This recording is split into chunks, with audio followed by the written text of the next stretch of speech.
Alright. So I made a poem. So the video basically, first of all, I just hope I don't insult or offend anybody. That's not what it's intended for. This is just me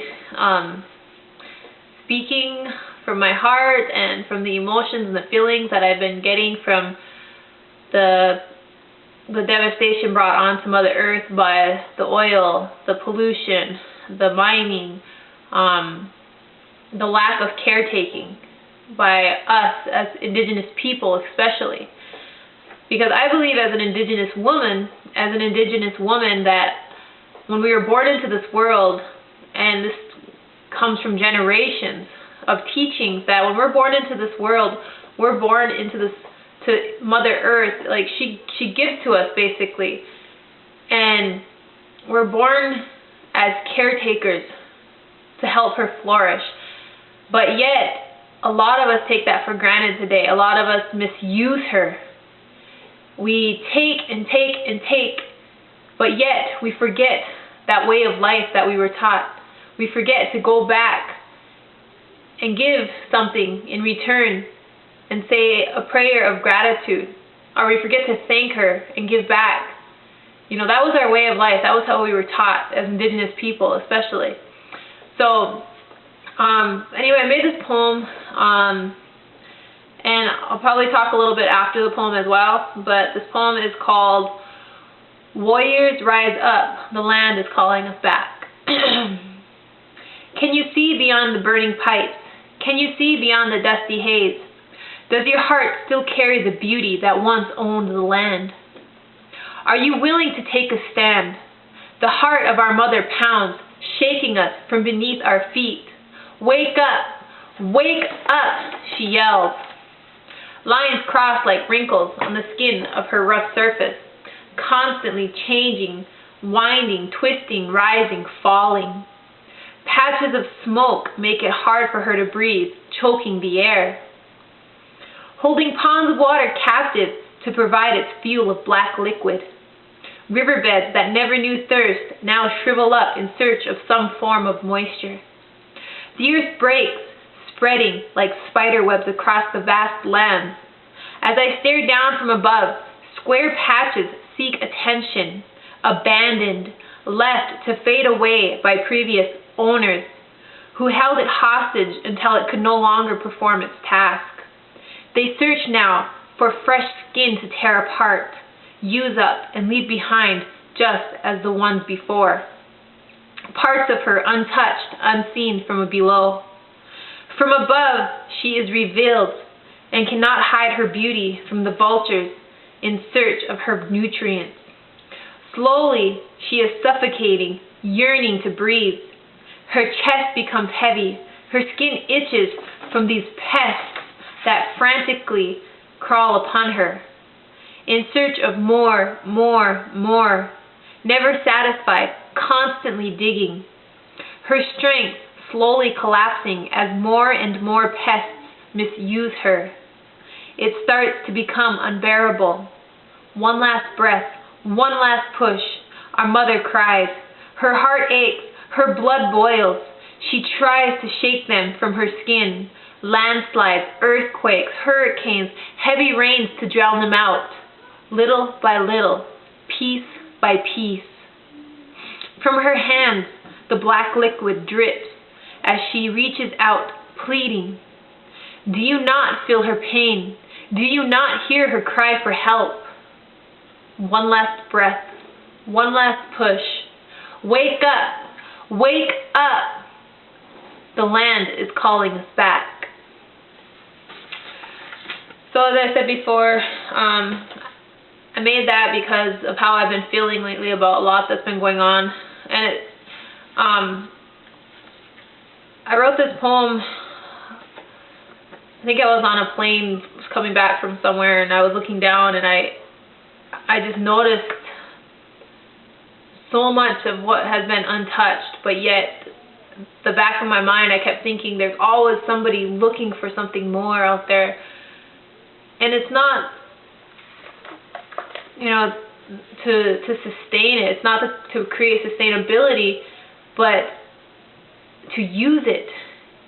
and to misuse it. And that's where, I say pests, because to me that's how I feel. Is like you see these oil patches, you see these old square patches down below, or old crops, and you see a lot of the land that's just been used and left, and it's never used again. And in some ways that's a good thing, because then it's our Mother Earth healing. But basically, as an indigenous woman, like I said, I believe it's our sole duty as indigenous people to protect Mother Earth, to help her flourish for our children and our children's children and their children. Because the future isn't just about us. It's not just about this generation. This generation has to create a sustainable and preservative future for our children. We have to teach them about preservation. We have to teach them about sustainability. We have to teach them about the pollution, about how to protect Mother Earth. That is our job. That is our obligation. That is what we need to come together to do for our children. And, we want them to have clean air, clean water. We want them to have land to be able to plant gardens.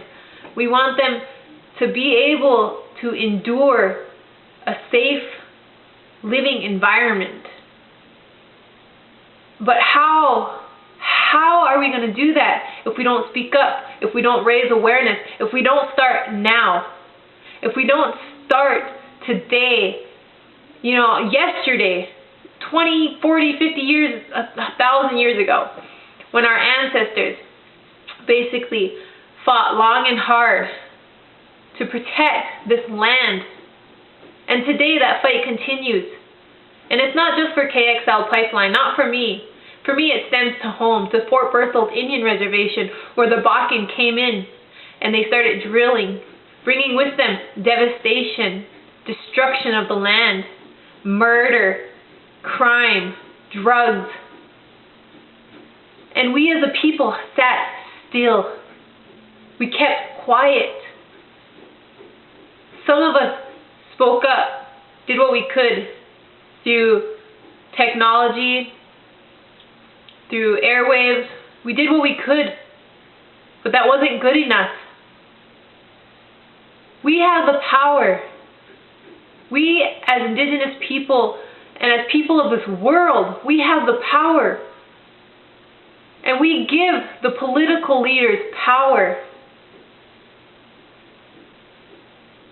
I believe in change for a better future. I believe in change for a greater, more healthier living environment for our children. I have faith in that, and I have faith in a lot of our leaders today. Leaders, not politicians, our leaders. I have faith in them and their well-being for the people. Because before they became politicians, they were already leaders. There's only a good handful I know. And, another thing is I just want to give props to Obama for this whole immigrant thing. He's taking a lot of heat on it, but so many people are naive and hypocritical to try to say that we don't want immigrants here. Our ancestors didn't want immigrants here. The world is changing. I know that. I understand that. The world is constantly changing. But that doesn't mean we lose sight of where we come from, of what we are about as a race, as an indigenous population. We are caretakers of this earth, of Mother Earth.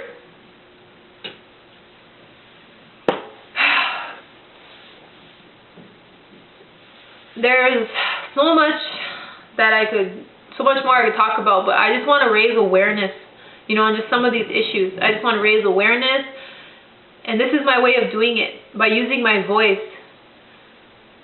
I've had a good share of loved ones being taken from me because of the oil. And as I said before, it's not just about KXL. It's more than that. It's this world we live in. We were born into this materialistic, technological, political world. And I was born into it. I was naive. I was young at one point. I didn't start paying attention to what was truly important. I didn't start paying attention to that until I got into my late teens, until I started to follow my elders, and I took this way of life more seriously. And I understand that it's hard for a lot of people. You know, a lot of us can just shrug our shoulders and say, I'm just living the life that I was given while I'm here. But it's not just about you. It's not. I mean, as much as I would just love for it to be about me, it's not. It's about our children. It's about their future, because it's not just our future. So I just wanted to share that much with you today. Like I said, there's so much more I'll probably discuss later on. I don't want to get too worked up. I don't want to get too deep into detail of things right now. You know, like I said, if there's ever anything that anybody wants me to touch base on, or, you know, wants me to raise my opinion or make a video on, you know, just feel free to let me know. I'm willing to do that. I'm not afraid to use my voice and speak up when I believe something needs to be heard. When I believe that our people need to wake up. Wake up. So, again, yeah, I just wanted to share that much with you today, you know, and do something, an act of kindness for Mother Earth. Do your part. Protect Mother Earth. And, you know, I'm just hoping that this could reach out to thousands, if not millions of people. And I just want to motivate you, inspire you, and remind you that you are just a fragment in this world, and Mother Earth can only take so much before she breaks. And we don't want that to happen anytime soon, so let's help her. Let's help her to heal and to carry on and to strengthen herself. No KXL, no Keystone Pipeline, no to all pipelines in this freaking world. If I had my way with it, there would be no pipelines anywhere. But that's just me speaking, you know, activism, whatever, out of place, whatever. But, okay, I'm getting a little carried away again. But anyway, yeah, so do your part, protect Mother Earth. I just want to say that much for now, and thanks for watching. Mga tigabs, huksit sikit audio agat niwag rishit smat nakpago audio agat.